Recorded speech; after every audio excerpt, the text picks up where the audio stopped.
Hey, salut les gens. Enregistrement indoor cette fois parce que dehors il fait pas beau. Et donc dans ma future ex-chambre, et avec un petit fond musical que j'affectionne, en mode calypso, cool, posé. Ah, je voulais m'excuser pour les énergies diffusées hier et avant-hier. Troublé, perturbé, affecté. La preuve que je suis humain, qu'il y a un petit cœur qui bat là-dedans. Et qu'il y a des émotions qui sont perturbées. Je suis sur une grille. Comme j'en discutais autrefois à l'époque avec mon cousin, c'est que il y a certaines personnes sur les grilles énergétiques qui sont déjà basculées sur d'autres dimensions, on va dire.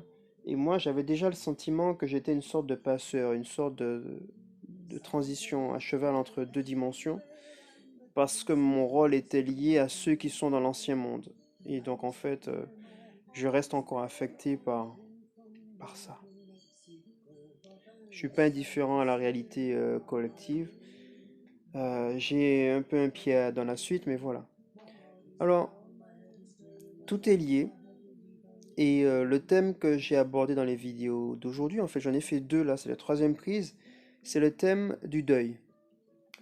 Alors, le deuil, ça peut être le deuil d'une personne, mais ça peut être le deuil d'une situation ou le deuil d'un job ou d'une situation ou d'un conflit ou d'une relation ou le deuil avec un objet qu'on a perdu, qui est cassé, ou avec un lien, ou quoi que ce soit auquel on tient, dont on est privé ou qui prend fin. Et, euh, et donc, je vais commencer par lister les cinq étapes du deuil. Alors, le deuil. Première étape, c'est le déni. C'est-à-dire qu'on refuse d'admettre l'information comme étant valable et réelle, et on se dit, on n'y croit pas. Et des gens peuvent rester là-dedans. Deuxième étape, la colère. Alors, la colère, c'est qu'on est révolté et c'est un cran au-dessus qu'on refuse de croire à l'information, mais c'est qu'on lutte contre l'information, qu'on est révolté, qu'on est énervé, qu'on en veut à la situation ou aux personnes ou à la vie, à Dieu, tu vois.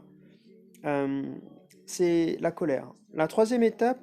C'est la troisième étape.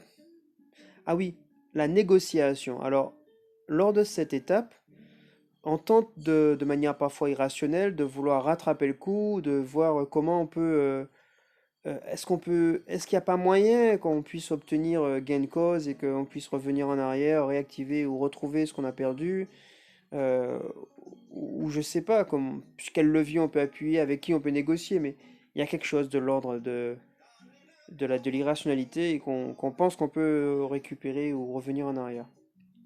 Et puis vient enfin par la suite la dernière phase, qui est la phase numéro 5, qui est la phase d'acceptation.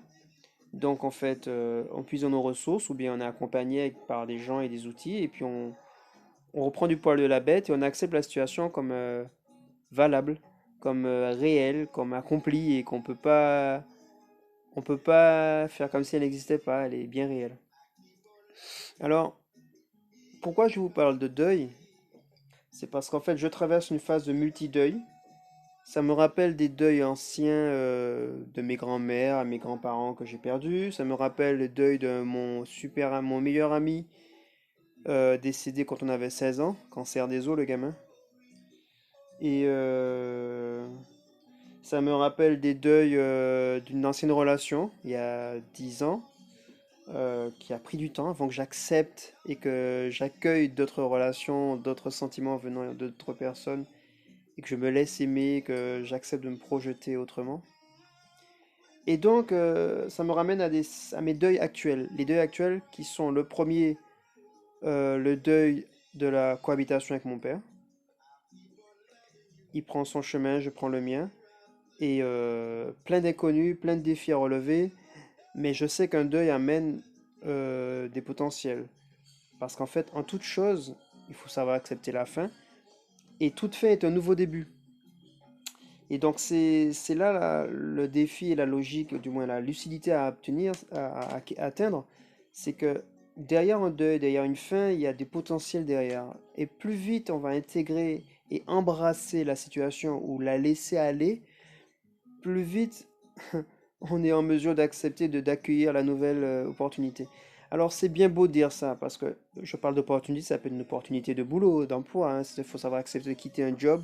C'est pas être valable pour la société, c'est-à-dire comment on accepte de quitter la situation du monde d'avant pour se projeter vers le monde d'après, par exemple.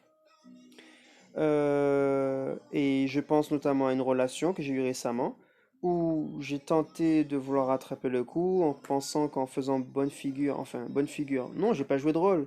C'est que j'ai entretenu une connexion en alimentant, en l'appelant, mais toujours pas répondu pendant 2 mois et elle continue de pas répondre.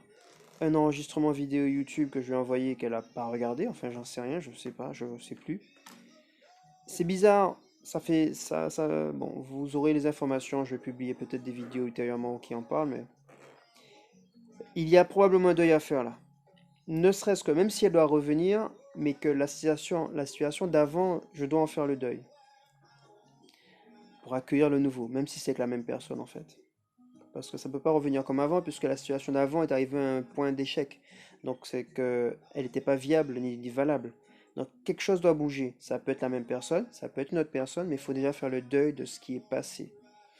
Et puis enfin le deuil d'une situation professionnelle, hein, c'est-à-dire qu'on bascule d'un mode à un autre, il faut savoir se réinventer, se projeter, imaginer d'autres façons de travailler, de proposer nos produits et services, et là je suis confronté à plein d'inconnus. Donc il y a ces multi-deuils qui m'affectent et me perturbent, et du coup, ben, ça me rappelle l'outil que j'ai de la prise de conscience des étapes du deuil que je voulais partager avec vous. Ça fait 7 minutes, et je m'arrête pour de bon. Et puis, ben, à bientôt pour d'autres délires, d'autres outils, d'autres prises de conscience, d'autres partages sur le cœur, spontanément, comme ça vient. Je suis entier, je joue pas de rôle, donc cette fois en indoor, parce que dehors il fait gris. Allez, ciao, prenez soin de vous, et puis à bientôt.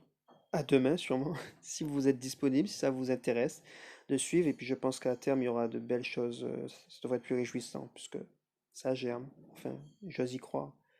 7h45, t'as pas encore réussi d'y aller. Bosse encore là-dessus. Demain, on fera mieux. Comment je vais faire? On va y arriver. Allez, ciao!